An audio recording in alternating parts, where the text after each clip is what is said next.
Hi, I'm Valerie. I'm currently the president of Singapore Bowling Federation. Hi, I'm Lionel. I'm a lecturer and a course manager for the Diploma in Sport and Wellness Management at Nanyang Polytechnic. Hello, I'm Sheikh Farhan and I'm a national silat athlete. Also, I'm a university student. Hi, I'm Kelvin. I'm a former Team Singapore athlete and now I'm a coach. Hi, my name is Esther. I'm from the High Performance Sport Institute. Hi, my name is Huda and I'm a mother of 3 athletes. What is one life skill or value you believe young people gain through sports? In sport, there's this thing called a periodization, where you identify, for example, in a year or 2 years, where a key competition or key milestone is required, and then you work backwards to say, this is my peak, off-peak, and I need to, So it's the same for studies.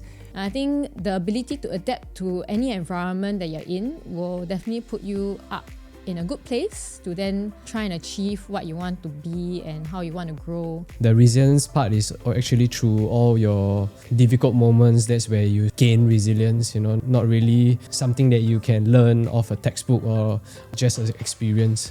Being an athlete is not easy. School, homework, failure, or they didn't win during competitions and things like that. But they actually get up and just get on with life.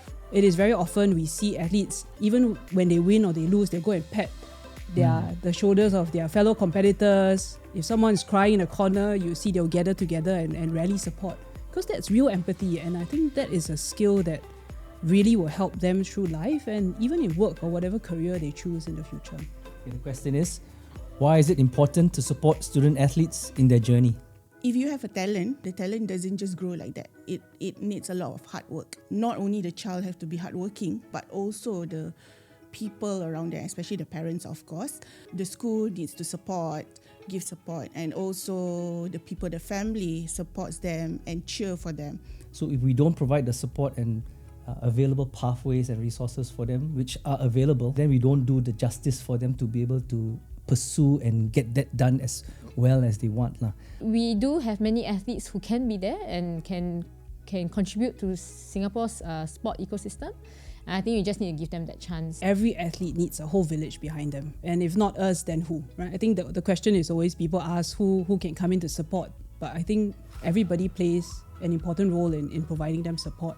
Being able to catch up, knowing that there's someone there to support them when they have to prioritize their sport at a time, I think that's really important, and that really allows them the opportunity to then excel. What's one piece of advice you can give to someone balancing sports and academics? Planning ahead is the difference between how I'm approaching school now and how I approached then. It's really hard to balance sports and academics. Planning ahead doesn't make it any easier, but it kind of makes you less worried. And I think for athletes, unfortunately, the only thing is they're still youth, right? So I think that's where getting someone to be accountable to and support you in helping you to time block is also important, so that you don't stray off that schedule too far off and then you realize that, I've just not followed it at all.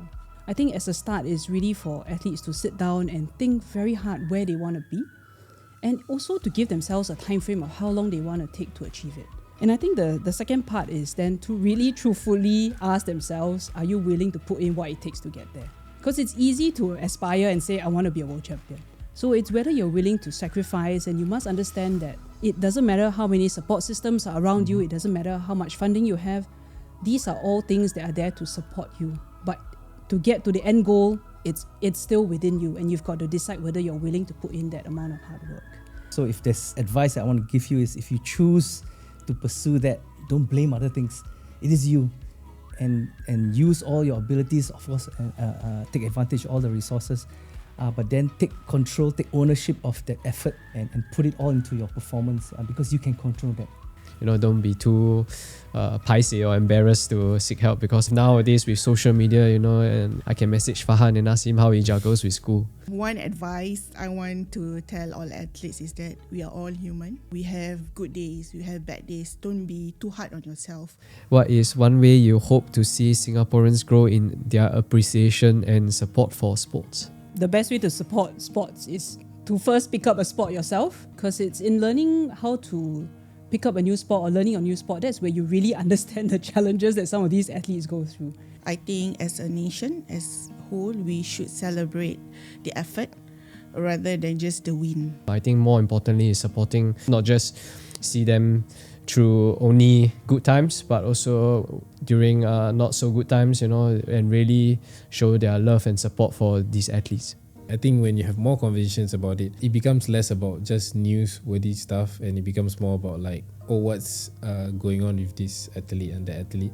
I think I drew more than one, only because I think it's about a whole community. It's about unity in doing so. It's a village. And I think I drew like this, but it's meant to be muscles, like, supportive, like, the positive energy that comes out with whatever the athletes achieve. People must understand that what the government is doing, what the athletes are doing, what the parents are doing for sport requires the ecosystem, requires a lot of very resources.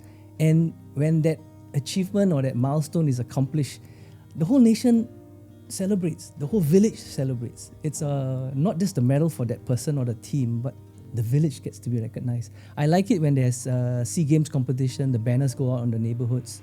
These athletes are from these areas and so on. I think that was a very good touch, that campaign.